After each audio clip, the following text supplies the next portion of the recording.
నవరసంబులుకు నాట్య మయూరియై మూల శబ్దంబుల మోక్షహంస.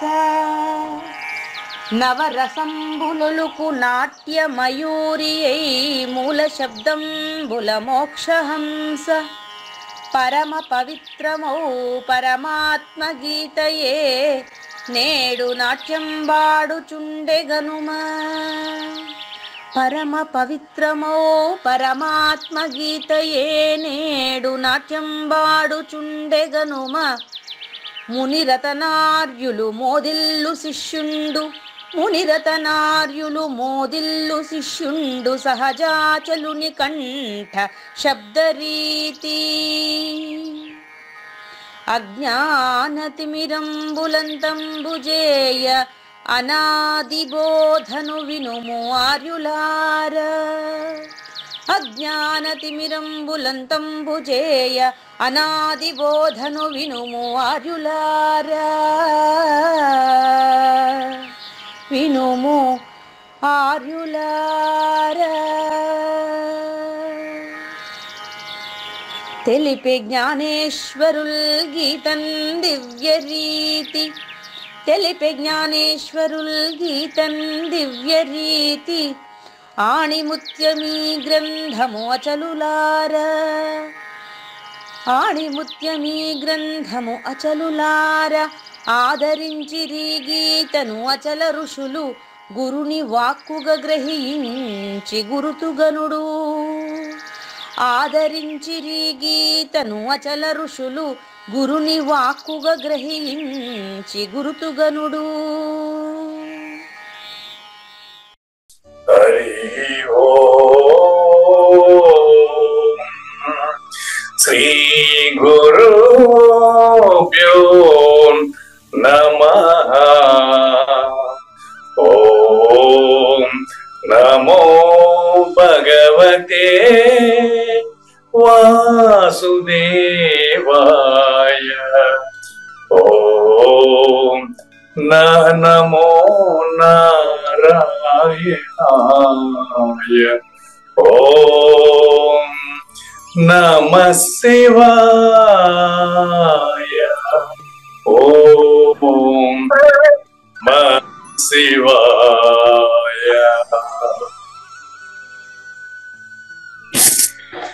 ఈ గీత జ్ఞానగిన కార్యక్రమం మొదలై నిన్నటికి 1072 రోజులైందండి. ఈ రోజు 1073వ రోజు.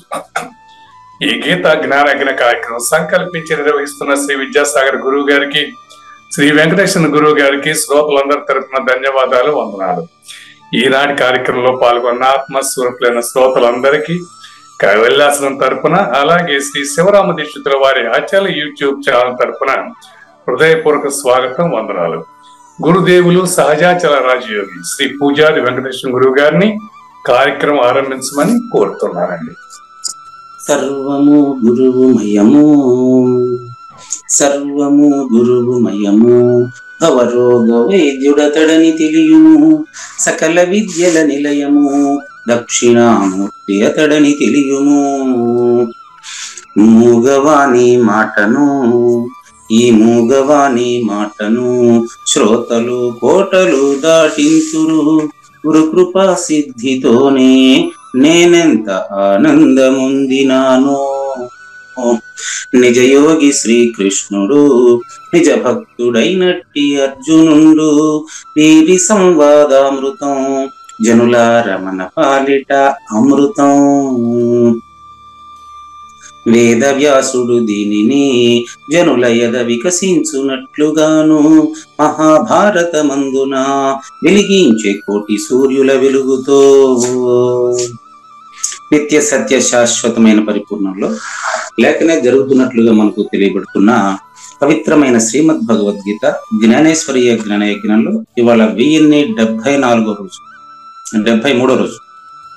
అంటే క్రీస్తు శకం 2024 ఫిబ్రవరి 10వ తేదీన ఈరోజు మనం 18వ అధ్యాయంలో 55వ శ్లోకంలో మోక్ష స్వరూపుడి యొక్క అపరోక్ష లక్షణాన్ని తెలుసుకునే దానికి ముందుగా కైంకర్య భక్తుని గురించి తెలియజేసేటటువంటి గురు శిష్య అనన్య దర్శనం గురించి, అనన్య స్థితి గురించి తెలియజేసేటటువంటి కృష్ణదేశికేంద్రుల 199వ కంద పద్యంతో శ్రోతలందరికీ సాదర స్వాగత సుమాంజలి.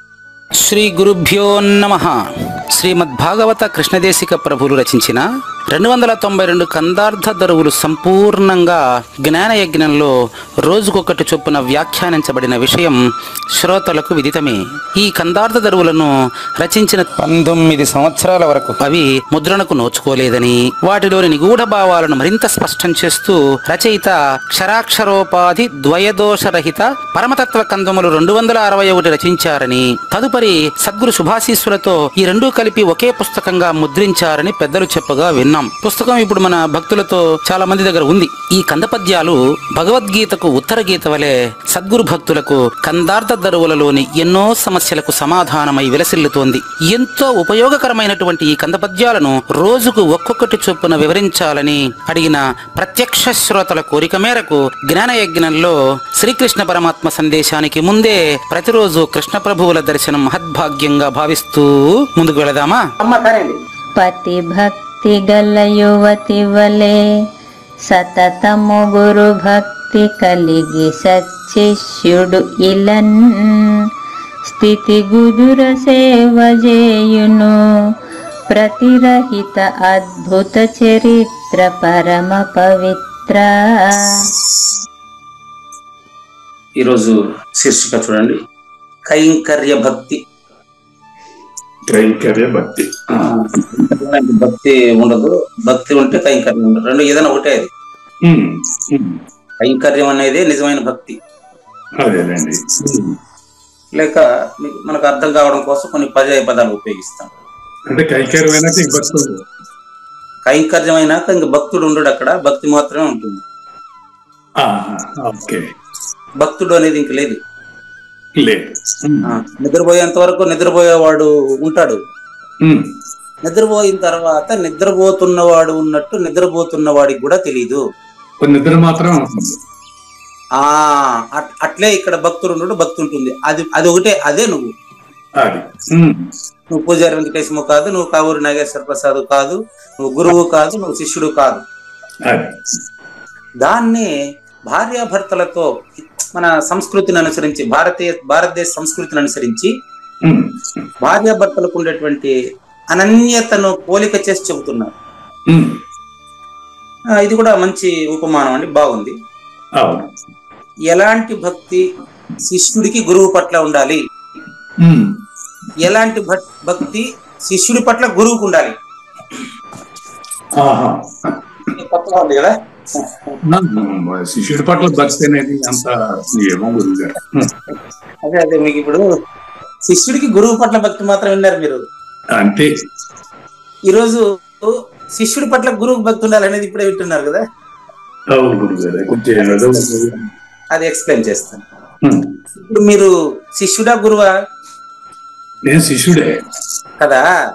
ఇది మీ గురువు పట్ల మీకున్న భక్తి.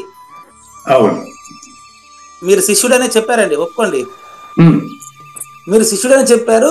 మీరు శిష్యుడని చెప్పుట మీ గురువు పట్ల మీకున్న భక్తి. అవును. ఇప్పుడు గురువు పట్ల శిష్యుడికి ఉండే భక్తి చెప్పేదే.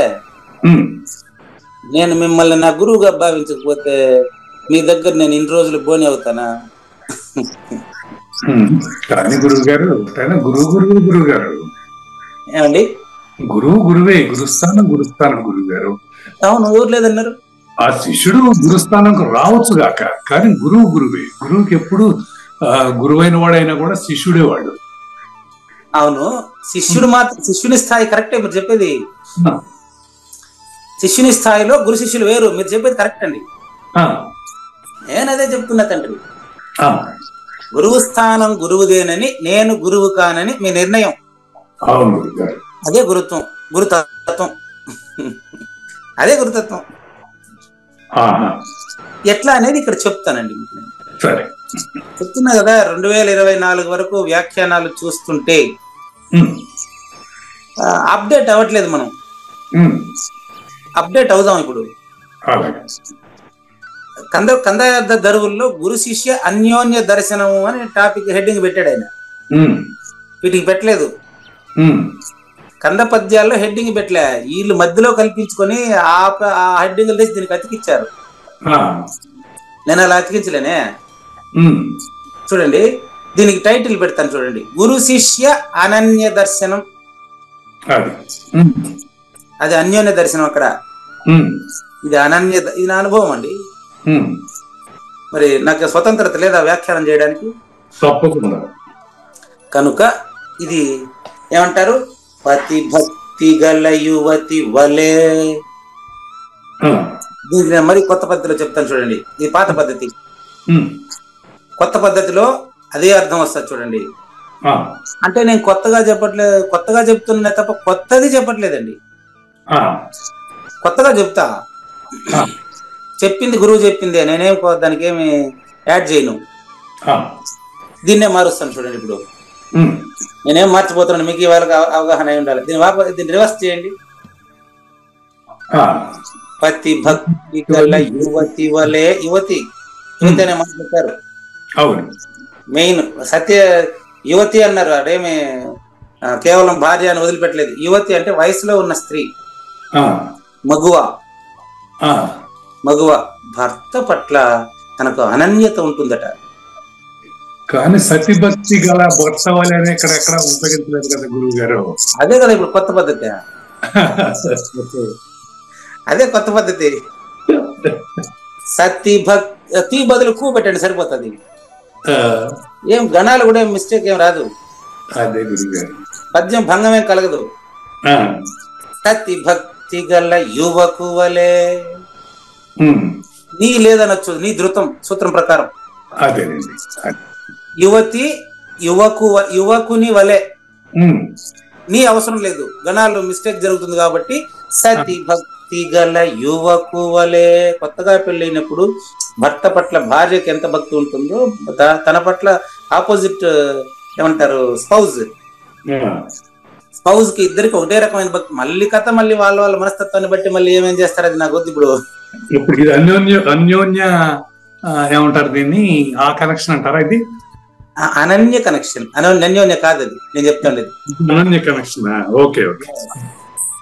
అనన్యత already is there, that is ప్రేమ. ప్రేమ అనేది విడాకులు పుచ్చుకుంటున్న భార్యాభర్తల్లో కూడా ఉంది, పాటించడం తెలియదు. అది అతి రహస్యం, బట్టబయలు ఇదే. ప్రేమ అనేటువంటిది ఉంది, శిక్షణ సంస్కారం సరిలేదు, పాటించే విధానం తెలియలేదు. అంతేదా విడాకులు పుచ్చుకునేటువంటి భర్త భార్య ఎన్నిసార్లు చెక్ చేసుకుని ఈవిడే నేను పెళ్లి చేసుకుంటానని చెప్పినాడు ఒకసారి చూడండి. అంటే వాడికి అప్పుడు తెలిసి కాదు ఒప్పుకునేది, వాడికి ఊరికి అదొక ఆకర్షణ అంతే తప్ప వాడిది ప్రేమ కాదని ఇప్పుడు అర్థమవుతుందా? కానీ తనలో ప్రేమ ఉంది. ప్రేమ అనేది అంతా ప్రేమమయం, జగమంతా ప్రేమమయం. మీకు ఎగ్జాంపుల్ చెప్తాను. ఒక సతికి ఉండేటువంటి అన్యోన్య భక్తి కాదండి, ఇది అనన్య భక్తి. అన్యోన్య భక్తి అంటే బిట్వీన్ టూ థింగ్స్, ఇద్దరి మధ్య జరిగేది. ఇది అనన్య భక్తి కనుక సతి భక్తి గల యువకు వలే. ఏమిటండి, మా ఆవిడకి నా మీద ఎంత ప్రేమ ఉందో మా ఆవిడ మీద నాకు అంత ప్రేమ ఉంటేనే కదండి ఆవిడ నేను గౌరవించగలుగుతాను. ఆవిడకి మాత్రం నా మీద ప్రేమ ఉండి నా మీద మాత్రం ఆవిడ మీద నాకు అధికారం ఉంటే తప్పు కదండి. భార్యాభర్తల మధ్య ప్రేమ ఉండాలా, అధికారం ఉండాలా? మీరు చెప్పాలి. అంతేనండి, అంతే గురుగారు మీరు చెప్పింది కరెక్ట్, నో డౌట్. భార్యాభర్తల పట్ల ఇద్దరికి ఒకరి మీద ఒకరికి ప్రేమ ఉండాలా, అధికారం ఉండాలా? ప్రేమ ఉండాలి, అధికారం కాదు. ఉండాలి, అధికారం ఉండాలి. ఈరోజు సమాజంలో ఉండేది చూపిస్తాను చూడండి. అది కూడా ఎంతసేపు ఈ మనిషికి ఎంత చెప్పినా అర్థం కాదబ్బా, నా పర్సు ఎక్కడ పెట్టినాడో ఇతనికి ఏమి తెలియదు. ఏమ్మా నీ పర్సు పెట్టుకునేది నువ్వు కదా నాయన.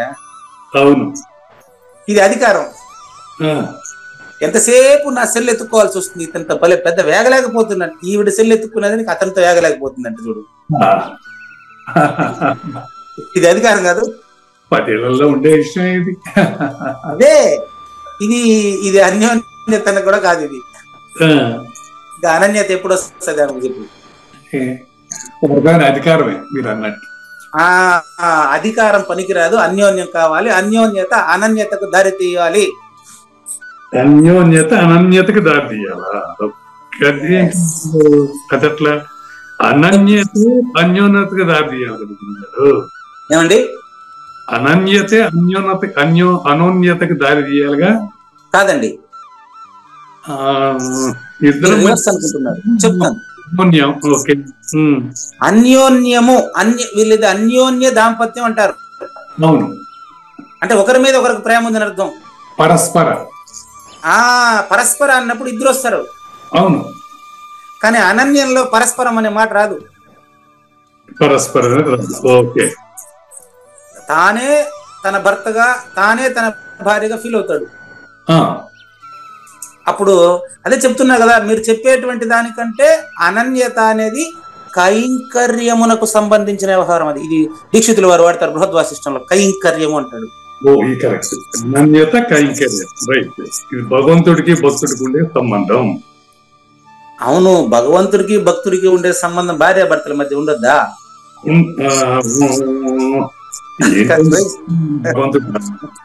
ఉండాలా వద్దా? ఉండాలా వద్దా? ఉండకూడదండి. భగవంతుడు ఏంటి సార్, అన్యోన్యత ఉండాలి కానీ అనన్యత ఎందుకు ఉండాలి? వద్దా?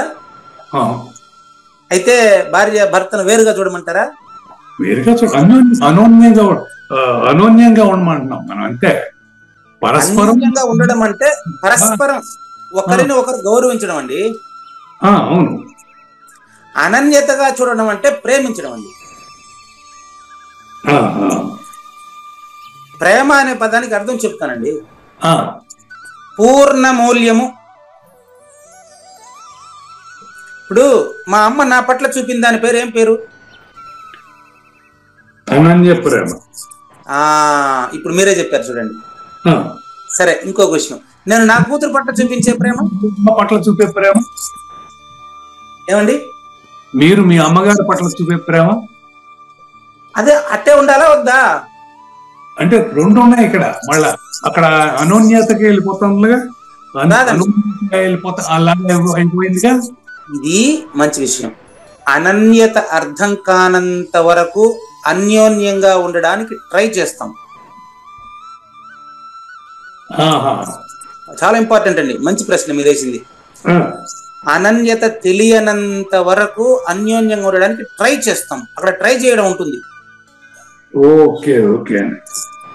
ఇప్పుడు అమ్మగారికి మీ పట్ల ఉండే భక్తిని ఇక్కడ పుస్తకంలో రాశారు. అంతే భక్తి, ఏమనుకోబోకండి, తప్పు చెప్తే మన్నించాలి. అంతే భక్తి అమ్మగారి పట్ల మీకు కూడా ఉండాలి. అది ఉన్నప్పుడు దాన్ని ఇద్దరికి సమానమైంది ఉంటే అది అన్యోన్యం అనరు. దానికి అతీతమైన పదం అనన్యం, దాన్ని కైంకర్యం అంటారు. అది తెలియడం అనేది ఎట్ట తెలుస్తుందో మీకు పాట రూపంలో సద్గురుమాత రాశారు. అది శ్రీ గురు గీతలో ప్రింట్ కాబోతుంది నవంబర్ లో. ఆ పాట ఇలా ఉంది చూడండి. మరి ఆవిడ కవినా కవయిత్రినా ఏంది చూడండి, ఎంత ఆశ్చర్యం చూడండి. ఆవిడ సద్గురు నిలయం గృహప్రవేశానికి రాలేదు, అయినా పాట రాసేశారు.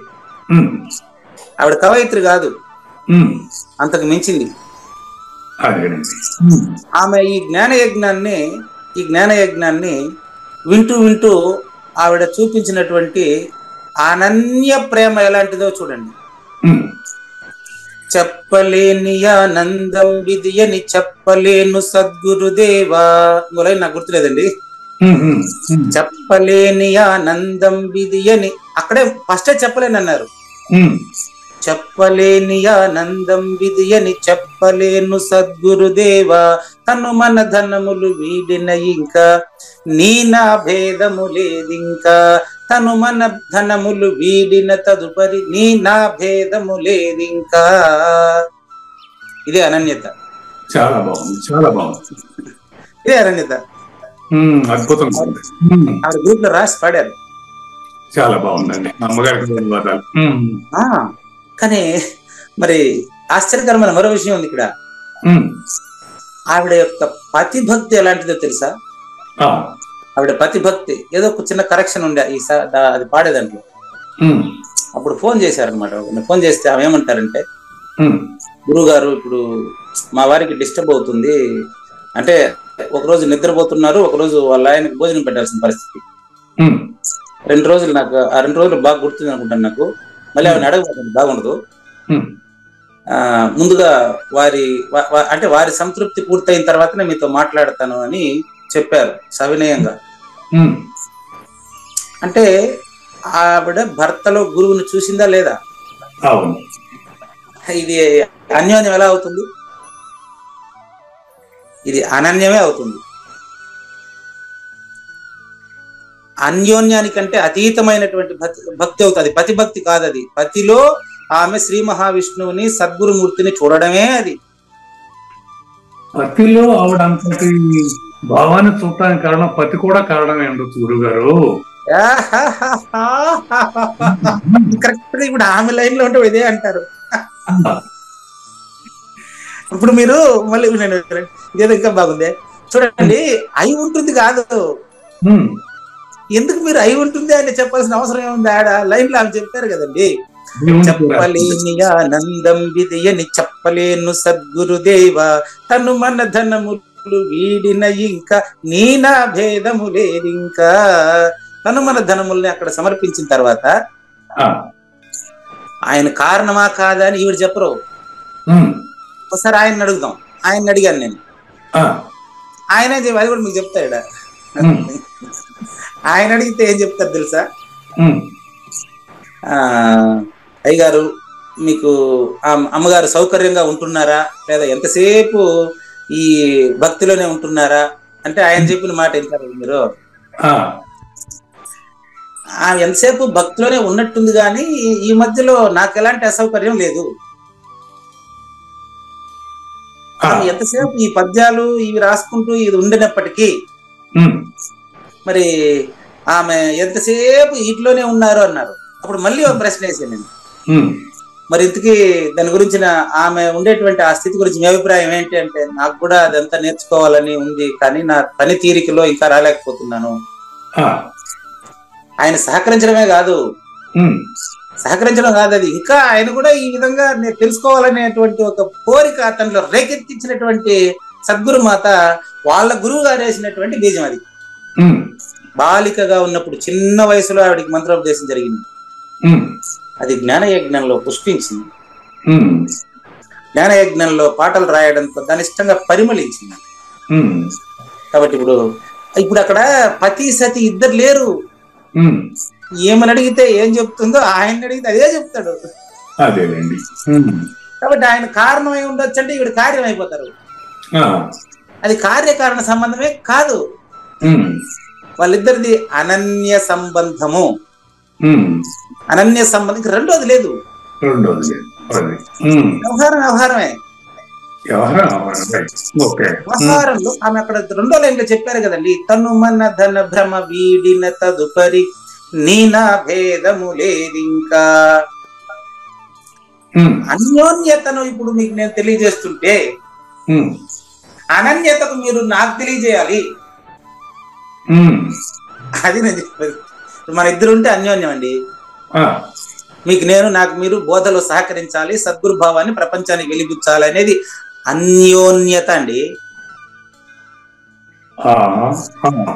మన ఇద్దరం కలిసి సద్గురుమూర్తి చెప్పిన దాన్ని ప్రపంచానికి తెలియజేయాలా, దానికి మీరు నాకు సహకరించాలి, మీకు నేను టైం వేస్ట్ చేయకూడదని మీరు అంటూ ఉంటారే, ఇది దీని అన్యోన్యత అంటారండి. అంటే ఒకరికొకరు సహకరించడం ఇది. కానీ రేపు పొద్దున ఎవరన్నా కావూరి నాగేశ్వర ప్రసాద్ గారిని ప్రశ్నిస్తే ఏదన్నా ఉండు నేను గురువు గారిని అడుగుని చెప్తానంటే అప్పుడు ఈ అన్యోన్యత అట్టే ఉంటుంది, అనన్యత దారి తీయలేదని అర్థం. అదే కన్నా మీకు ఎవరైనా జ్ఞానయజ్ఞం అయిన తర్వాత ఫోన్ చేస్తే ఇక్కడ చెప్పబడిన సమాధానం మీరు నేరుగా చెప్పేస్తే అది అనన్యత కాదా? ఇక్కడ చెప్పబడినటువంటి సమాధానం మీ అనుభవంలో నుంచి మీరు చెప్పినప్పుడు దాన్ని అనన్యత అంటారండి. కైంకర్యము అంటారండి. ఇప్పుడు శ్రీకృష్ణుడు అర్జునుడికి సమాధానం చెప్పి అర్జునుడికి భగవద్గీత చెప్పేటప్పుడు ఆ ప్రశ్న అడిగినప్పుడు ఉండు సాందీపులు వారిని అడిగి తెలుసుకొని వస్తాను కొంచెంసేపు ఉండండి అని చెప్పినాడా? మరి వాళ్ళిద్దరి మధ్య అనన్యత ఉంది. భక్త్యాత్వనన్యయా శక్య, ప్రపంచానికి తెలియజేయడం కోసం ఈ అర్జునుడి వలె ఎవరికైతే కైంకర్య భక్తి ఉంటుందో, తనను తాను సంపూర్ణంగా తన భ్రమను కంప్లీట్ గా సద్గురుకి ఎవరైతే సమర్పిస్తారో అతనికి మాత్రమే పరిపూర్ణత, మిగతా వాళ్ళకు లేదు లేదు లేదు. కనుక పతిభక్తి గల యువతి వలె సతిభక్తి గల యువకు వలె, రెండు ఒకటే. సతతము, నేను ఇద్దరి గురించి ఒకే మాట చెప్తా ఉంటే మీరు ఇంకొకరి దగ్గరికి అభిప్రాయం ఉండొచ్చు, వాళ్ళ కారణం కావచ్చు, వీళ్ళ కార్యం కావచ్చు, ఇది అన్యోన్యం. మీరు చెప్పేది అన్యోన్యం, కరెక్ట్, నిజమే. వారు సహకరించి వారి యొక్క గొప్పతనం అది నేను కాదనలే, కానీ వాళ్ళిద్దరి మధ్య భేదం అనేది ఆ సద్గురు మాతలో లేదు. పోయింది, అది ఉండేది పోయింది, ముందు ఉండొచ్చామని తెలియదు, ఇప్పుడు పోయింది, లేదు. దానికి ప్రూఫ్ ఆ పాటే దానికి ప్రూఫ్. కనుక అతిభక్తి గల యువతి సతిభక్తి గల యువకుడు సతతము గురుభక్తి కలిగి ఉండాలి. అది కేవలం పోలిక మాత్రమే.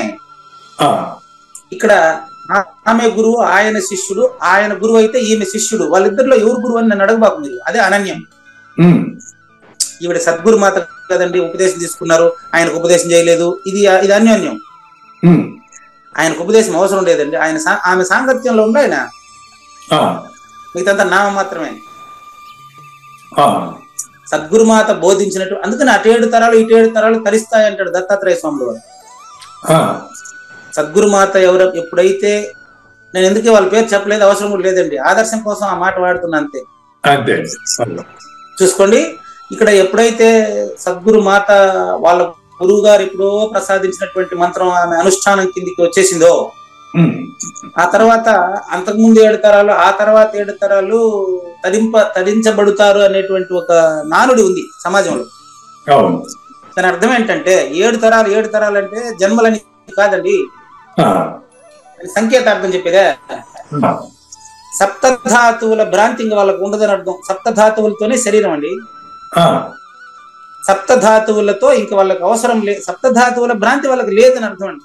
సప్తధాతువుల భ్రాంతి వాళ్ళకు రక్తము, మాంసము, రసము, రుధిర ఇవన్నీ ఉన్నాయి, మజ్జ, ఇవి సప్తధాతువులతోనే శరీరం ఉంటుందండి. కాబట్టి ఈ యొక్క కైంకర్య భక్తి కలిగినటువంటి సద్గురు సతతము గురు భక్తి కలిగి సత్శిష్యుడు ఈ ప్రపంచంలో స్థితి కుదుర సేవ చేయును. తనకు స్థితి కుదిరేంత వరకు సేవ చేస్తాడు. స్థితి కుదిరేదానికి ఒక టైం పెట్టేదిలే, నిరతము ఆ సేవలో ఉంటాడు ఆయన. ఆయనే ఇప్పుడు శిష్యుడుగా ఉండినటువంటి ఆయనే గురువుగా పిలువబడుతుంటాడు. వాళ్ళ గురువు గారికి శిష్యుడని ఆయన భావిస్తుంటాడు. ఆయన గురువు గారిని చాలా మంది భావిస్తుంటారు.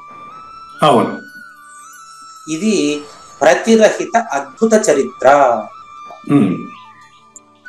ప్రతిరహితము అంటే దీనికి ఆల్టర్నేట్ లేదు, నో ఆల్టర్నేటివ్. ప్రతిభ అంటే ప్రతిరహితం, దానికి జిరాక్స్ లేదు, ఇక దానికి నకిలీ చెప్పేదానికి లేదు, దానికి ఉపమానం లేదు. నిరుపమ బుద్ధి నిగమ ప్రసిద్ధి అంటే ఇదే. అతనికి పోలిక చెప్పేదానికి ఇప్పుడు సూర్యుడికి ఎట్టున్నాడని చెప్పాలంటే సూర్యుడు దేనికైనా పోల్చుకుంటారు కానీ బుద్ధిలో బృహస్పతి లేకపోతే బుద్ధిలో సూర్యుడు అంటారు కానీ సూర్యుడిని పోల్చాలంటే ఇంక రెండోది నేనేడున్నా. అట్లా ప్రతిరహిత అద్భుత చరిత్ర పరమ పవిత్ర కౌరు నాగేశ్వర ప్రసాద్, నువ్వు ప్రతిరహితుడు, అద్భుత చరిత్రుడు, నువ్వు పరమ పవిత్రుడు. ఇప్పుడు మీకు 3 దృష్టాంతాలు. జ్ఞానేశ్వరి 8 దృష్టాంతాలు చెప్పబోతాడు, ఈయన 3 దృష్టాంతాలు చెప్పేశాడు. చూడండి, తన భర్త యందు లేక భార్య యందు భయభక్తులతో, భయము భక్తి 2 ఉండాలంటాడు. నేనంటాను భయము భక్తి కాదు ఉండాల్సిందాడు. భయం అనే మాట ఆడాడింది, భయం మనం పట్టుకూడదాడా? ఆయన ఏమంటాడంటే భక్తోసిమి సఖా చేతి. సఖా అంటే అన్యోన్యానికి చిహ్నం. మరి భక్తుడు అంటే ప్రేమకు చిహ్నం. భక్తి ప్రేమ 2 ఉండాలి, అది లెక్క. అవును, భక్తి ప్రేమ ఉండాలి కానీ భయం అనేది తీసేయాలి అసలు. ఇప్పుడు చూడండి, ఇది నయం కాదు, కృష్ణ పరమాత్మ చెప్పిందే కదా నేను చెప్తున్నాను. కాబట్టి సయేవాయం మయాతేత్యా యోగః ప్రోక్తః పురాతనః భక్తోసి మే సఖా చేతి రహస్యం హేతదుత్తమం. 4వ అధ్యాయం శ్లోకం నెంబర్ 3. ఇప్పుడు మీకు చెప్పబడినటువంటి అంటే కావూరి నాగేశ్వర ప్రసాద్కి చెప్పబడుతున్నటువంటి జ్ఞానం ఇప్పటిది కాదు. ఇది ఎప్పటిది అంటే సయేవాయం మయాతేద్య ఇది ఆద్య. ఆద్య అంటే సృష్టి ప్రారంభంలో, సృష్టి ప్రారంభంలో సయేవాయం ఇదే చెప్పబడింది. అయం అంటే ఈ యొక్క జ్ఞానము సృష్టి ప్రారంభంలో ఎవరికి చెప్పబడింది? పురాతన నిత్య నూతన అంటే చెప్పబడుతూనే ఉంది. ఇప్పుడు కావూరి నాగేశ్వర ప్రసాద్ ఎందుకు చెప్పబడుతుంది తెలుసా? భక్త అసి అంతేనా, నా సఖుడు అయ్యా నువ్వు. భక్త నాకు భక్తుడు, నాకు సఖుడివి అంటే నాకు భక్తుడు, నాకు స్నేహితుడివి. స్నేహితుడు అనన్యానికి నిదర్శనం. భక్తి ప్రేమ, భక్తి అంటే ప్రేమ. భక్తి ఈజ్ ఈక్వల్ టు ప్రేమ, ప్రేమ, ప్రేమ. భక్తి అనేది ప్రేమకు నిదర్శనం, సఖుడు అనేది స్నేహితుడికి నిదర్శనం. స్నేహము భక్తిగా లేక ప్రేమగా ఎప్పుడు మారిన రోజున నువ్వే పరిపూర్ణుడు అనేది ఇక్కడ రహస్యం కాదు, బటబయలేనే. భక్తోసిమి సఖాచి ఏతి ఇది రహస్యం. ఇది ఈ అన్యోన్యత అనన్యత మధ్య నీకు తేడా తెలిసినంత వరకు రహస్యం. తేడా పోతే బటబయలే, అప్పుడు తమం లేదు, ఉత్తమమే. రహస్యము హి ఖచ్చితంగా, ఏతత్ ఇది, ఉత్తమం. తమము అంటే జనన మరణాలకు సంబంధించినటువంటి వ్యవహారం. ఉత్ తమము. ఉత్ అంటే ఉన్నతమైన పురుషోత్తముడు. ఇప్పుడు నువ్వే పురుషోత్తముడు, నీలో ప్రేమ తప్ప రెండవది ఉండదు. కార్యకారణ సంబంధ రహితుడివి నువ్వు కార్యకారణ రహితుడు అనేటువంటి విషయాన్ని తర్వాత పద్యంలో చూద్దాం. దీనికి సంక్షిప్తంగా భావం తెలుసుకుని రెండవ భాగంలోకి వెళ్దాము. అచల పరిపూర్ణ స్థితి కలిగినటువంటి ఆ శిష్యుడు తన పరిపూర్ణ బోధ లక్షణముల్ని తన గురుమూర్తి నుంచి ఎప్పుడైతే స్పష్టంగా కైంకర్య భక్తితో తీసుకున్నాడో ఆ బోధని తనతో మాట్లాడేటువంటి ప్రతి వారితోనూ అలాగే చూడగలుగుతాడు, అలాగే మాట్లాడగలుగుతాడు. అతనికి పోలిక చెప్పబడిన అవల కాదండి. అతను ఉత్కృష్టుడు, మహోత్కృష్టుడు, ప్రతిరహితుడు, అద్భుతుడు, అద్భుత చరిత్రుడు, పరమ పవిత్రుడు. ఇవంతా ఈయన వాడిన పదాలు. నేను వాడేదానికి నా దగ్గర పదం లేదు, కానీ ఉపమానం చెప్తా అంటే మీకు మరింత దగ్గరగా అర్థం కావడం కోసం. నిన్న ఒరిస్సా నుంచి శంకర్ నారాయణ గారు ఫోన్ చేశారు. మరేం చెప్పారంటే, ఏంటి డాక్టర్ పూజారి వెంకటేశం గారిని చాలా తీవ్రంగా విమర్శిస్తున్నారండి, మీరేం గోమిన ఉండారన్నారు. ఇది విమర్శించేవానికి సంబంధించిన వ్యవహారం కదా, పూజారి వెంకటేశానికి సంబంధం లేదు కదా. ఏమి నీకు ఎందుకు అంత బాధ అంటే, ఇప్పుడు నన్ను విమర్శించే వాడిలో కూడా నన్నే మీరు చూడండి. జ్ఞాన యజ్ఞంలో ఉండే ప్రతి ప్రత్యక్ష శ్రోతకు పూజారి వెంకటేశం విన్నపం. జ్ఞాన యజ్ఞాన్ని గాని పూజారి వెంకటేశాన్ని గాని విమర్శించినా, తిట్టినా, తోలనాడినా పూజారి వెంకటేశంగానే అతనిని కూడా భావించండి. అది కరెక్ట్ అనిపిస్తున్నా. మీకు నేను అడగలేదు కదా, ఆప్షన్ లేదు కదా. అదేలేండి, మీకు నేను న్యాయం గురించి మిమ్మల్ని వచ్చి అడిగితే అప్పుడు మీరు చెప్పాలి. అదే నేను అడగలేదు కదా. దానికి నేను శంకర్ నారాయణ గారికి చెప్పింది మీకు చెప్తాను. ఇదే మాట వారు కూడా అన్నారు. శంకర్ నారాయణ గారు అంత స్థితికి నేను ఎదగలేదు కదండి అన్నారు. వారికి ఒక మాట చెప్పారు. శంకర్ నారాయణ గారు 40వ కంద పద్యం దగ్గర లేని శంకర్ నారాయణ అని మీరే సూచన చేశారు నాకు. మీ తల్లి నుంచి, అమ్మగారి నుంచి మీకు అబ్బిందని చెప్పారు. అమ్మగారుగా చెబుతున్నారు, వినండి శంకర్ నారాయణ గారు, మీరు ఆల్రెడీ పేషెంట్, వయసు 70 దాటింది. మీరు డాక్టర్ పూజారి వెంకటేశం గారిని పలానా రాజారావో లేకపోతే ఇంకొకరో విమర్శించారని మీరు నొచ్చుకుంటే అప్పుడు మీరు మూడోవాడైనావో. ఆయన అది శబ్దాలే కదా, నువ్వెందుకు స్పందిస్తావు? తన్మాత్ర రహితుడివి కదా నువ్వు. మీ అమ్మ మీకేం చెప్పింది? నాకు చెప్పిందే కదా. మీరు మీ అమ్మ సద్గురుమాత ఏం చెప్పారో నేను అదే చెబుతున్నానని కదా మీరు 40వ కంద పద్యం వరకు నన్ను ప్రోత్సహించారు. నన్ను మీరు ప్రోత్సహించిందంతా ఉట్టి మాటలేనా? అమ్మగారు ఏం చెప్పారు? ఎవరైతే ఎదుటి వ్యక్తిలో సద్గురువును చూస్తాడో ఆయన గురువు గాని మిగతా వాళ్ళంతా బరువు లేదని చెప్పారు కదా అమ్మగారు. ఎందుకు మీరు రాజారావు గారిలో సద్గురుమూర్తిని ఎందుకు చూడలేరు? ఈర్ల నిరంజన గారికి కూడా విన్నపం, ఆయన ప్రతి అణువణువు వింటున్నారు జ్ఞానయజ్ఞాన్ని. మళ్ళీ మీరు రాజారావు గారిని సద్గురువు అని ఎందుకు సంబోధిస్తారు? మహాప్రభు అంటాడు, ఇంకొంచెం తర్వాత మెసేజ్ పెడతాడు. 100% అడిగింది కరెక్ట్. నేను కరెక్టా కాదా అని అడగలే. సద్గురువుగా మీరు భావించకపోవడానికి అభ్యంతరం ఏమని అడుగుతున్నా నేను. సద్గురువుగా భావిస్తామా? ఏమండి, చెడును సద్గురువుగా ఎట్లా భావిస్తాం మనము? చెడును భావిస్తున్నావు అంటే మీరు చెడు కంటే వేరుగా ఉన్నారు అని అర్థం. ఇప్పుడు ఎట్లా అంటే ఇప్పుడు మనం డబ్బుల కోసం ఆశించి చేసే గురువులు కూడా మనం విమర్శించకూడదు. అట్లయితే విమర్శిస్తే తప్పేముంది? విమర్శిస్తే కూడా వాళ్ళని గురువుగానే భావించాలి. వాళ్ళు లేకపోతే ఆ లక్షణాన్ని నేనెట్ట 10 మందికి చెప్పేది? వాళ్ళు చేయడం వల్లే కదా చెప్పగలుగుతున్నాను. అది మనలో ఉండకూడదనే. అది అట్లా గురువు గారు, చెడుని చేయాల్సిందే కదా. శిశుపాలుడి క్యారెక్టర్ గురించి చెప్పుకోవడం వల్ల శిశుపాలుడిలో ఉండే లక్షణాలు నాలో ఉండకూడదని తెలుసుకుంటాం. శిశుపాలుడు గురువు కదా. శిశుపాలుడు ఎందుకు గురువు అవుతాడు? గురువు అయితే గురువుని చంపుతాడా కృష్ణుడు? ఓహో, మీరు కృష్ణుడు, శిశుపాలుడు, నాగేశ్వర ప్రసాద్ ముగ్గురుగా చూసినంత వరకు నేను చేయగలిగింది ఏం లేదండి. సద్గురువుకి తన్మాత్ర రహితుడు అంటే అర్థం ఏంటిదంటే, హిరణ్యకశిపుడు, ప్రహ్లాదుడు ఇద్దరు సద్గురువుకి సమానం అండి. ఒకరు రాసిన పుస్తకమే, రెండు కలిపే. వ్యాసుడే రాసిన రెండింటిని. ఎందుకు రాశాడు? వాళ్ళ ఇన్వాల్వ్ అయిపోయి వాళ్ళిద్దరి మధ్య సంబంధాలు పెట్టుకుని దాన్ని చూసుకుంటా వినుకుంటామనే సినిమా సీరియల్ చూసినట్ట. టీవీ సీరియల్ చూసి ఇవిడ ఏడుస్తూ ఉంటుంది అనమాట. వంట చేసుకుంటూ వంట మాడిపోతా ఉంటాడు, టీవీ సీరియల్ చూస్తే ఇవిడ ఏడుస్తూ ఉంటుంది అనుకోండి. అంటే మా ఇంట్లో కాదండి. అట్లా మనం కూడా రాముడి లాగా ప్రవర్తించాలి, రావణుడు లాగా ప్రవర్తించకూడదు అంటే దాని అర్థం రెండింటిని నాలో చూడమని అర్థమా? వాళ్ళ క్యారెక్టర్ లో ఇన్వాల్వ్ అయిపోమనే. అది ఇన్వాల్వ్ కాకుండా ఎలా సాధ్యం? సినిమాలో ఉండేదానికి మీరు ఇన్వాల్వ్ అవుతారా? అది వేరే, అట్లా ఇక్కడ డైరెక్ట్ కదా, సినిమా కాదు కదా మనం చూసేది. ఓకే, కళ్ళ కూడా అచల పరిపూర్ణం, ములుగుచ్చ సందులేని పరిపూర్ణంలో ప్రపంచం సినిమా అండి. అవును. కాకపోతే ఈ సినిమా నువ్వు పెట్టినావు, ఈ సినిమా సహజంగా జరుగుతూ ఉంది ప్రకృతిలో. ఇప్పుడు అట్లా అంటే మనం ఎవరిని విమర్శించలేము, ఏ తప్పు చేసినా విమర్శించలేము. విమర్శించమని ఇప్పుడు నేను అడగలేదు మిమ్మల్ని, ఇప్పుడు అడిగినానా? మరి విమర్శించడం మనం అడగనప్పుడు ఇంకోటి విమర్శిస్తే అది కరెక్ట్ అని మనం ఎట్లా అంటాము? అది విమర్శించడం కూడా అలా నేను నడుచుకోకూడదని పూజారి వెంకటేశానికి ఆయన బుద్ధి చెప్తున్నాడు కాబట్టి ఆయన గురువు, నేను శిష్యుడు. ఆయన గురువే.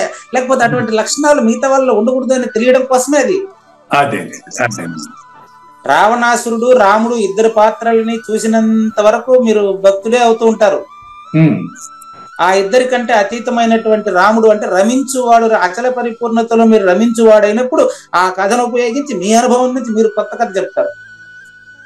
అంటే మీరు చెప్పేది పరిపూర్ణకి ఎప్పుడు క్షమాగుణం ఉంటుంది అని చెప్తున్నారు, చెప్పే భావం.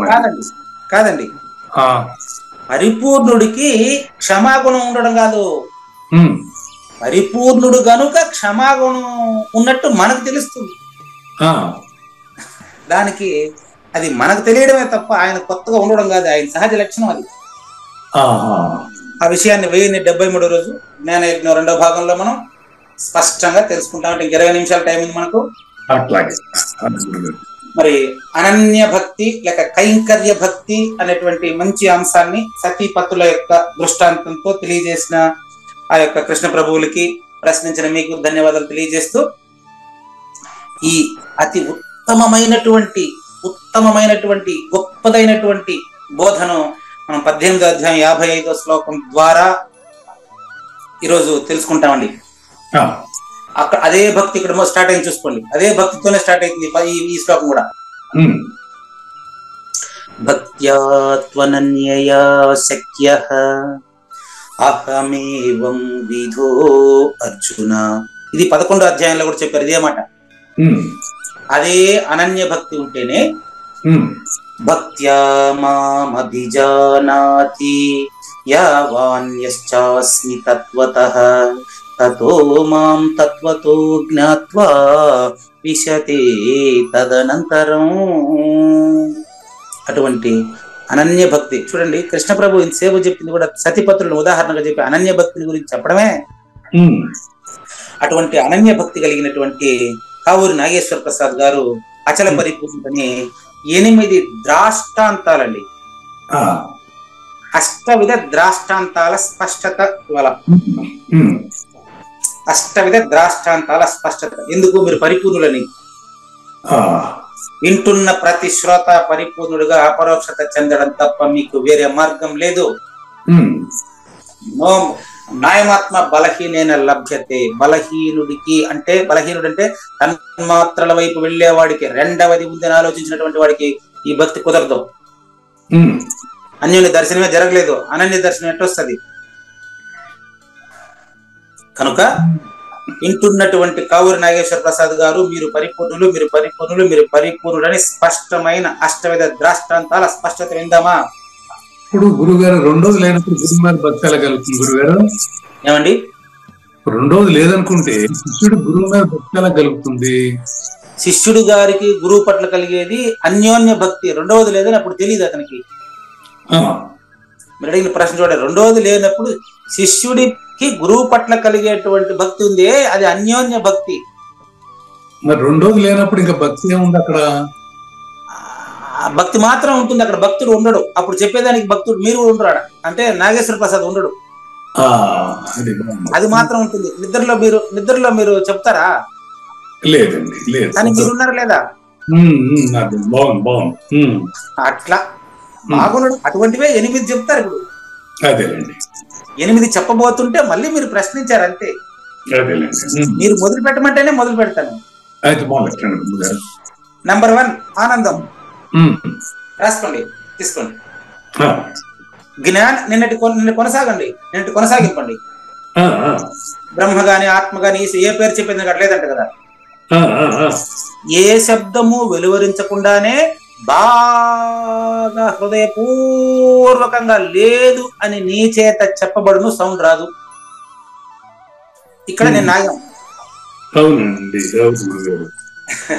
బాగా కింద లాస్ట్ లైన్ చూసుకోండి. బాగా హృదయపూర్వకంగా లేదు అని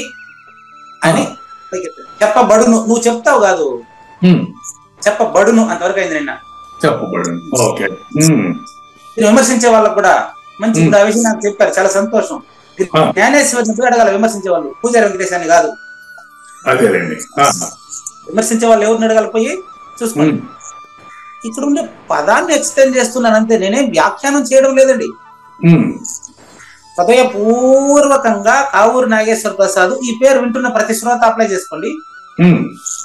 మీలో మీకే అచల పరిపూర్ణత, అనన్యత తెలియబడును అనే అర్థం. మీరు తెలుసుకుంటారని చెప్పలేదు నేను. గురువు నిన్ను తెలుసుకుంటాడు నాయన.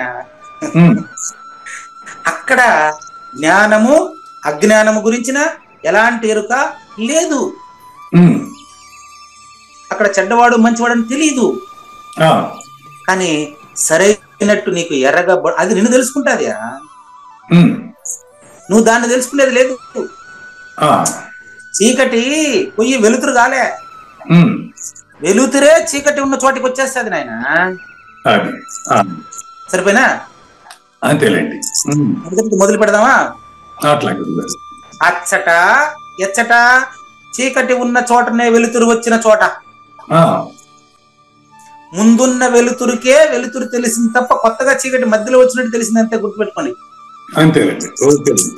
అంటే మీకు ఎగ్జాంపుల్ కోసం నేను కొంచెం మసాలా నూరు పెట్టాలి దానికి, రుచికరంగా ఉండాలని.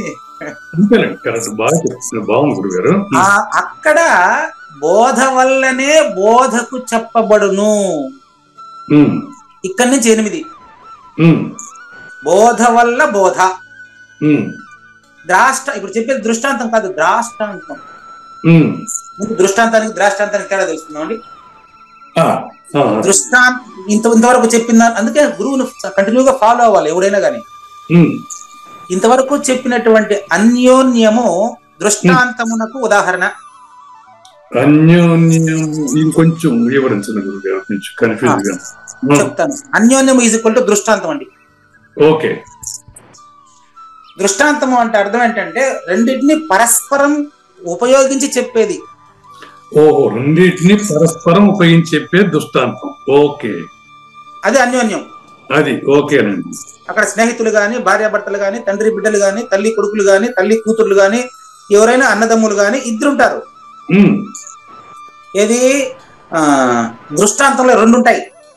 అవునండి. ద్రాష్టాంతంలో రెండు ఉండదు. ఓహో, అదే ఇది ఎప్పుడు కన్ఫ్యూజన్. ఓకేనండి, చూసుకోండి. దృష్టాంతం వచ్చి మీకు ఇచ్చినటువంటి మంత్రంలో దృష్టాంతం ద్రాష్టాంతం విడివిడిగా ఉండదు. తెలుసా మీకు ఆ విషయాలు? నాకు ఇది చాలా కన్ఫ్యూజన్ ఉండేది, అప్పుడు మీరు మీ ద్వారా క్లియర్ అవుతుంది. ఓకే. దృష్టాంతము అంటే కర్పూరము కలిక రెండు ఉంటాయి. కర్పూరము కలిక. ఓకే.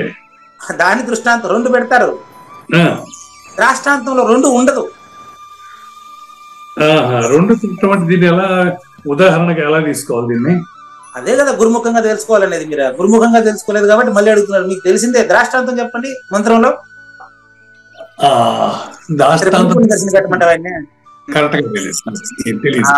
అదే ఎప్పుడు కూడా గురుముఖంగా నాటాలి. అది రమణ మహర్షి లాంటి వాళ్ళని పక్కన పెట్టండి, నాకంత ఇది లేదనుకోండి. ద్రాష్టాంతం ఇప్పుడు నాటండి, ఇప్పుడైనా నాటండి. ద్రాష్టాంతము అంటే కలలో తోచిన శరీరాలేలాగో అలాగే.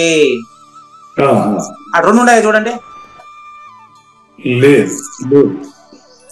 అది 15 అక్షరాలు, ఇది 15 అక్షరాలే.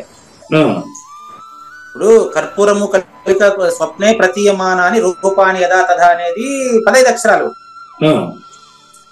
కర్పూరము కలిక కూడితే ఎలాగా అది 15 అక్షరాలు.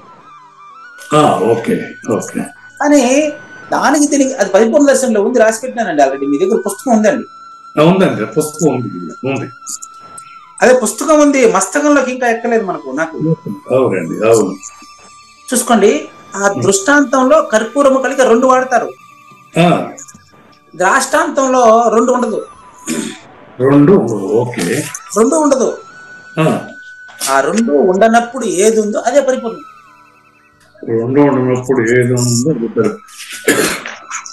ద్రాష్టాంతం మొదలు పెట్టమంటారా? చూసుకోండి. దృష్టాంతం సపరేట్ పెట్టాను, ద్రాష్టాంతం సపరేట్ పెట్టాను. చూడండి. ఓహో, దృష్టాంతం అక్కడ పెట్టి ద్రాష్టాంతం ఇక్కడ పెట్టారా? ఎట్లయినా ఒకటి చూడండి. దీన్ని ఇప్పుడు తిప్పి చెప్తాను చూడండి క్లియర్ గా. దృష్టాంతం అంటే కల పెట్టారు కదా. ఓకే, కలగనేవాడు తర్వాత కళ రెండు ఉంటాయి, మేలుకుంటే కదా. కలగన్న గుర్తుంటది. అవును గురుగారు. ఇప్పుడు ఇటు పతి సతి చెప్పారు, అటు చెప్తాను ఇప్పుడు దీన్ని కూడా అట్లాగే. పతి భక్తి గల సతి అని చెప్పారు, కానీ సతి భక్తి గల పతి కూడా ఒకటే కదా. అట్లా దీనికి కూడా చెప్తాను ఇప్పుడు చూడండి. ఇప్పుడు దృష్టాంతం అంటే ఏం చెప్పారు? కలలో తోచిన శరీరం ఎలాగో అలాగే అంటాడు. నేను చెప్తాను చూడండి, దాన్నే ద్రాష్టాంతంగా చెప్తా చూడండి. ఇప్పుడు కళలో మేలుకున్నప్పుడు కదా నీకు కలగన్నోడు కళ వేరు వేరు అని తెలుసుకుంటాడా? అవును. నేను చెప్తాను ఇప్పుడు దీన్నే ద్రాష్టాంతంగా చెప్తానండి. నీ కళగని కళ్ళలో నుంచి అట్టే సుషుప్తి లేకపోతే కళ్ళగానే సుషుప్తిలో పోతే సాధారణంగా జరగదు. అట్లా పోతే తెలియదు. ఆగండి అట్లా అది అడిగితే జరుగుతుందని అడగండి, చెప్తా. కానీ మీరే నిర్ణయం చేసేస్తే ఎట్టండి. కళగాని సుషుప్తిలో పోయిన మీరు మేలుకునేది సుషుప్తి నుంచే. కళ నుంచి మేలుకుంటారు, సుషుప్తి నుంచి మేలుకుంటారు. ఆలోచించండి.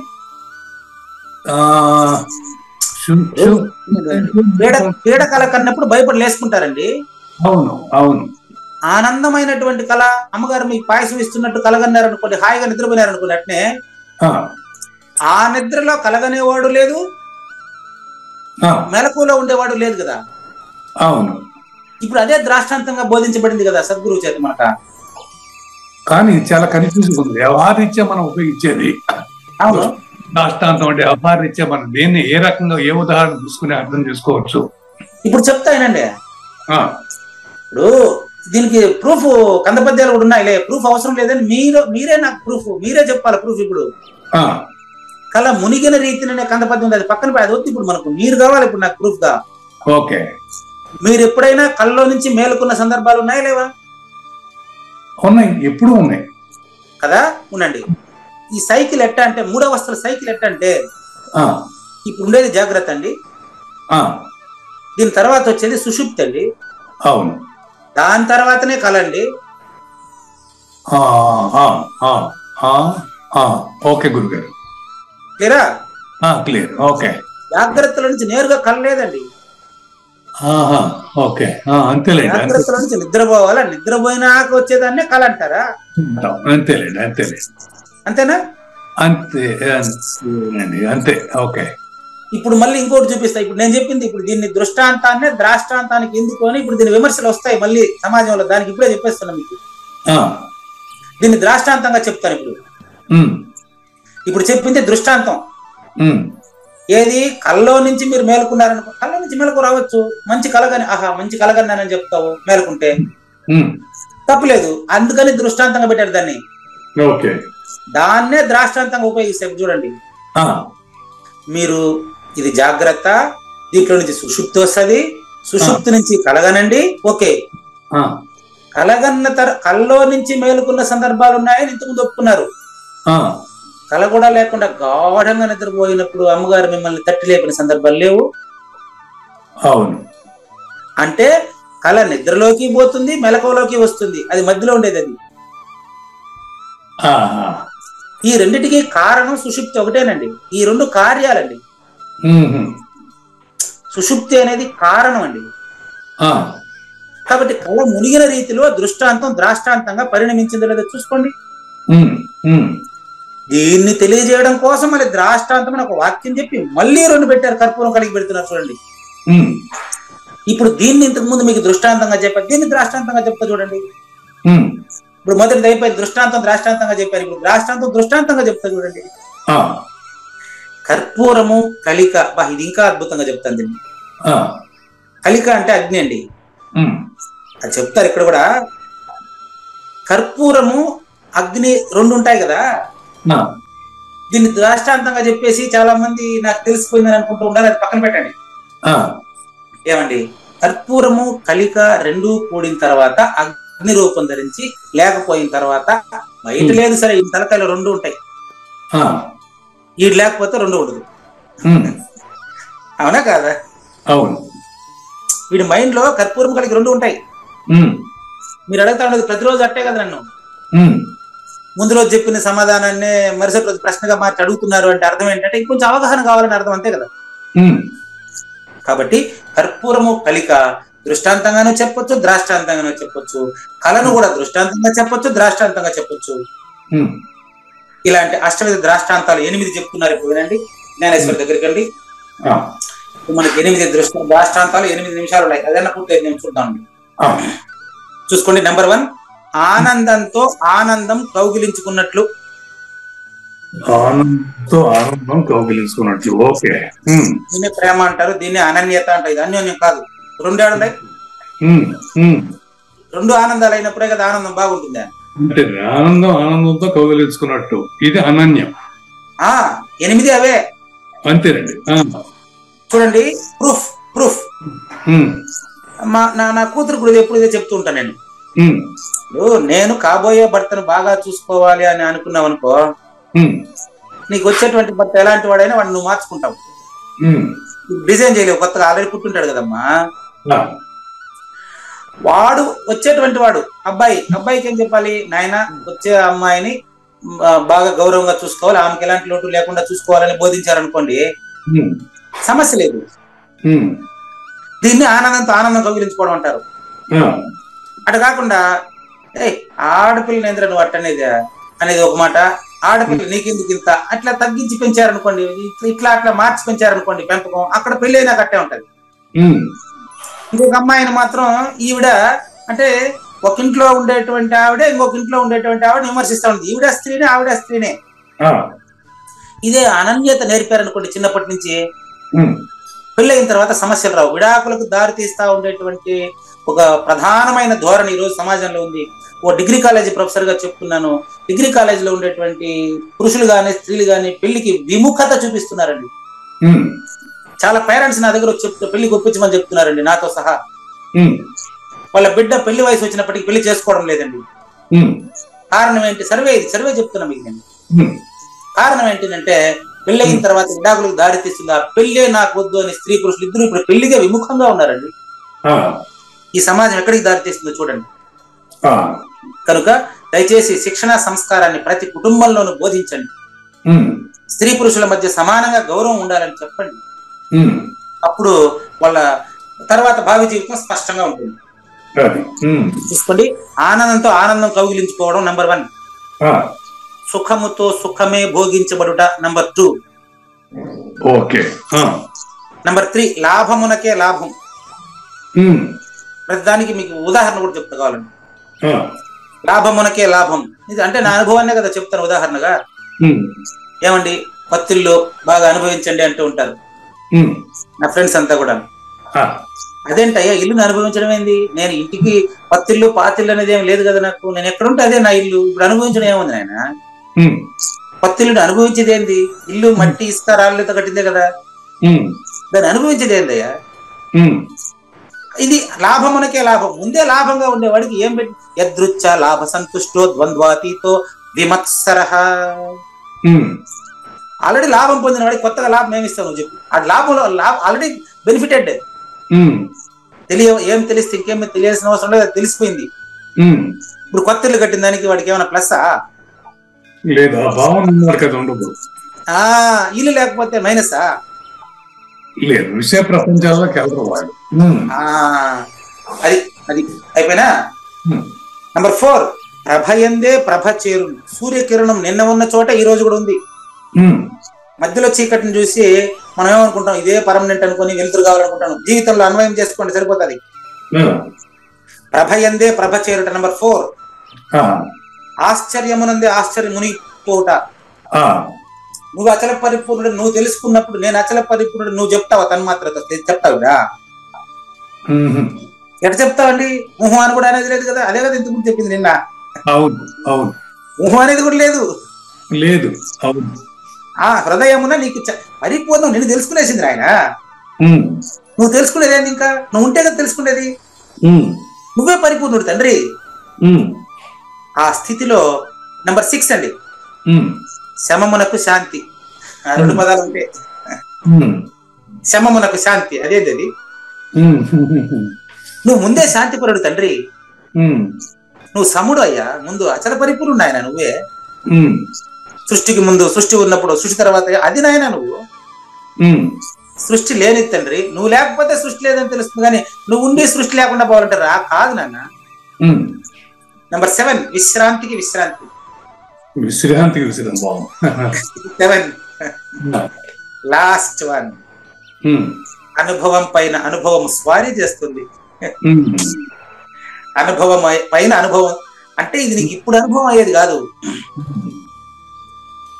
అది ఇప్పుడు అనుభవం అయ్యేది కాదు. ఇది నీ అనుభవం పోతేనే అది నీకు అనుభవం. నాగేశ్వర ప్రసాద్ నేను అనే అనుభవం పోయిందనుకో, అది నీ అనుభవం, అది నువ్వు.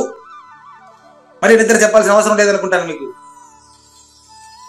కనుక పూర్తిగా దీని టోటల్ సారాంశం ఏంటంటే కర్మయోగం అనే అందమైన లత నాటేశారు ఇప్పుడు మీరు. కర్మయోగం అనే కర్మయోగం అంటే అర్థం ఏంటంటే కర్మ చేస్తాడు, ఫలితం అంటుకోదు వాడికి. వాడు అసలు పరిపూర్ణుడే.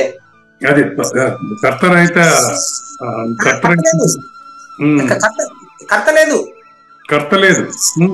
కర్మ జరుగుతున్నది. 8 దృష్టాంతాలు దానికే. కర్మయోగం అనే అందమైన లత నాటుట వలన నువ్వే పరిపూర్ణుడనే నిర్దోష ఫలము లభించును. దీన్ని లభించుట అనరు, సిద్ధించుట. నేను పదాలు లేదు దానికి. కాబట్టి నువ్వే పరిపూర్ణుడైనటువంటి ఆత్మస్వరూపం అంటే ఆత్మ అంటే నేను, నా స్వరూపం అది, నా స్వస్వరూపం అది, నా నిజరూపం అది. అది నా నిజరూపము, అది నా నిర్దోషము. అంటే నిర్దోషి నువ్వు. దోషిగా భావించావు నాయన. నువ్వు నిర్దోష తండ్రి, నువ్వే పరిపూర్ణుడు నాయన. మరి ఇటువంటి యదృచ్ఛ లాభ సంతుష్టానికి మరి ఆనందించలేక, ఆనందించబడలేక, ఆనందం అనేది చెప్పేదానికి లేక, లేనిది లేదు లేదు, ఉన్నది లేకపోగుట లేదయ్యా, ఈ గొప్ప మర్మమంతా నీ వలన తేటగా తెలిసెనయ్యా. పరిపూర్ణ భక్తుడైతే ఉన్నది ఉన్నట్లు తెలుసుకొనవా, తెలిసిన తక్షణంబే కావూరి తద్రూపము చెందెగదా.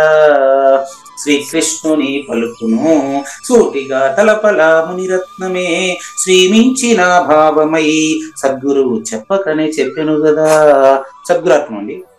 మంగళం అమ్మ కానండి.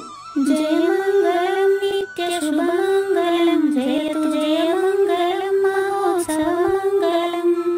జయ మంగళం నిత్య శుభమంగళం, జయతు జయ మంగళం మహోత్సవ మంగళం. శ్రీమించున చలంబు సూచించినటువంటి దక్షిణామూర్తికి దండమిడుతూ, శ్రీమించున చలంబు సూచించినటువంటి దక్షిణామూర్తికి దండమిడుతూ, శ్రీ మహావిష్ణువు సూర్య భగవానుడు యాజ్ఞవల్కి జనక రాజ ఋషికి. జయ మంగళం నిత్య శుభమంగళం, జయతు జయ మంగళం మహోత్సవ మంగళం. అయం వ్యర్థ బాహ్య కోపి నభవతి అనే సుఖయోగి సాంది పరుసుల వరుస. అయం వ్యర్థ బాహ్య కోపి నభవతి అనే సుఖయోగి సాంది పరుసుల వరుస. దీనినే శ్రీకృష్ణ పరమాత్మ వద్దనే ఎరిగరిగిన ఉద్ధవార్జునులకు. జయ మంగళం నిత్య శుభమంగళం, జయతు జయ మంగళం మహోత్సవ మంగళం. శ్రీ అల్లమా ప్రభు బసవేశ్వరుండును బ్రహ్మానంద రామానంద స్వామి.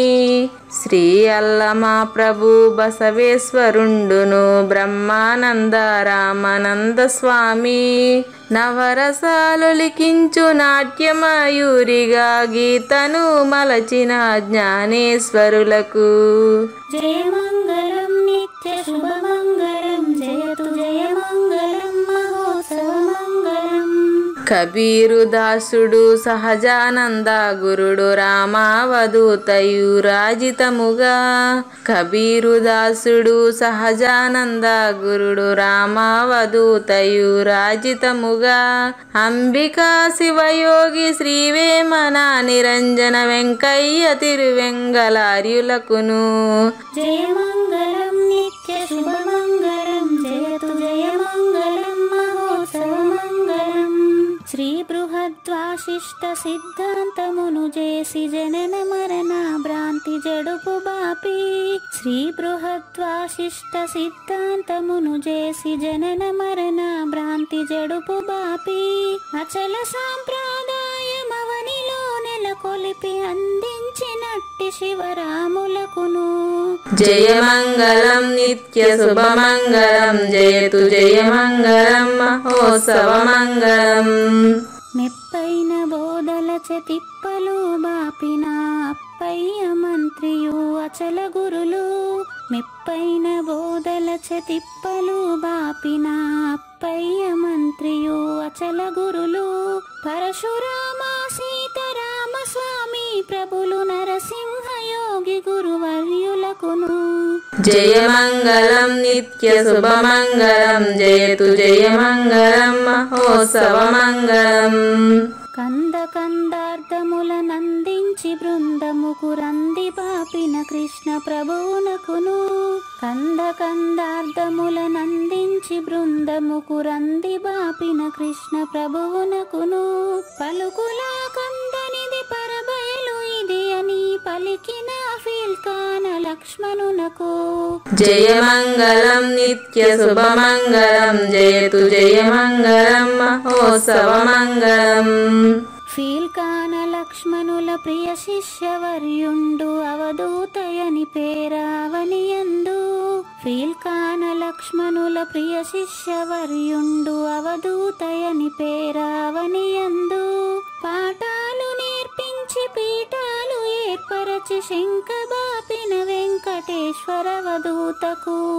జయమంగళం నిత్య శుభమంగళం జయతు జయమంగళం మహోత్సవమంగళం. బట్ట బయలున ఎరుక పుట్టనే లేదని బాలాజీ సింగు ఈ కీలు తెలిపే. బట్ట బయలున ఎరుక పుట్టనే లేదని బాలాజీ సింగు ఈ కీలు తెలిపే. మూలమూలేనట్టు ఎరుకేమి లేదని తెలియజెప్పిన మునిరత్నమార్యులకును. జయమంగళం నిత్య శుభమంగళం జయతు జయమంగళం మహోత్సవమంగళం. నరస్వప్నము వంటి సురస్వప్నమిది అని పరిపూర్ణదర్శినిని ప్రకటపరచి. నరస్వప్నము వంటి సురస్వప్నమిది అని పరిపూర్ణదర్శినిని ప్రకటపరచి. సహజాచల రాజయోగి సద్గురు కృపచ సాంప్రదాయక గురుల సరసన జేరే. జయమంగళం నిత్య శుభమంగళం జయతు జయమంగళం మహోత్సవమంగళం. నిష్కల్మషానంద నిజ గురుని శిష్యుండు లింగమూర్తి లిపిని పొందుపరచి. నిష్కల్మషానంద నిజ గురుని శిష్యుండు లింగమూర్తి లిపిని పొందుపరచి. కార్వేటి నగరము పురవాసుడైనట్టి పూజారి వెంకటేశునకంకితం విధి. జయమంగళం నిత్య శుభమంగళం జయతు జయమంగళం మహోత్సవమంగళం. జయమంగళం నిత్య శుభమంగళం జయతు జయమంగళం మహోత్సవమంగళం. జై సద్గురు ప్రభు మహారాజ్ కి జై. జై గురుదేవాడి. శ్రోతలందరి తరపున వెంకటేశ్వర గురువు గారికి ధన్యవాదాలు చెప్తూ శాంతి మంత్రం. పూర్ణమదః పూర్ణమిదం పూర్ణాత్ పూర్ణముదచ్యతి పూర్ణస్య పూర్ణమాదాయ పూర్ణమేవావశిష్యతి. ఓం తత్సత్. ఓం శాంతి శాంతి శాంతి. హరి ఓం. అశరీరం సర్వదా అస్తి శరీరం రహితం సదా. అయమేవ సద్యో ముక్తిః అన్యథా భ్రమకారణో